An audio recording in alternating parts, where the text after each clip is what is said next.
बेटा लगन अछि। घरे पछुआर सुपारी के गछिया, सुपारी के गछिया, काँचे फर फरे घन घोर धनुष धरिया। सुपारी फरे घन घोर धनुष धरिया, तही तर ठाढ़ भेला दुल्हा से रामचंद्र दुल्हा। मने मने भेला उदास धनुष धरिया, मने मने भेल उदास धनुष धरिया। हँसी हँसी पूछथिन अम्मा सोहागिन, किया बाबू मुँहमा उदास धनुष धरिया। हँसी हँसी पूछथिन अम्मा सोहागिन,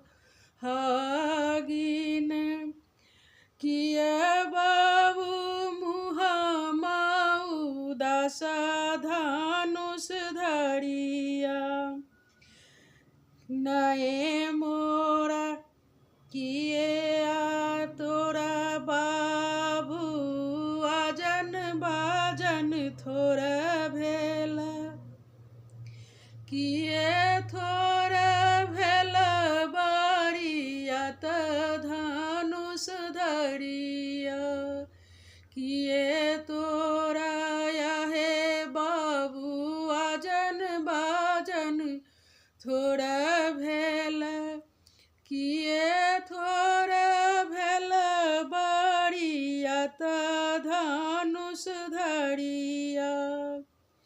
नये मोरा याहे अम्मा आजन बाजन थोड़ा भेला, नये मोरा थोड़ा बारियात धनुष धरिया। नये मोरा याहे अम्मा आजन बाजन थोड़ा भेला, नये मोरा थोड़ा बारियात धनुष धरिया। गंगा के ओही पर बसे बहिनिया से, के मोरा छकत दुआरी धनुष धरिया। गंगा के ओही पर बसे मोर बहिनिया से, के मोरा छकत दुआरी धनुष धरिया। भेजी देबा डोलिया मंगाए देव बहिनिया, मंगाए देव बहिनिया। वह तोहर छकती दुआरी धनुष धरिया, उहे तोहर छकती दुआरी धनुष धरिया। भेजी देबा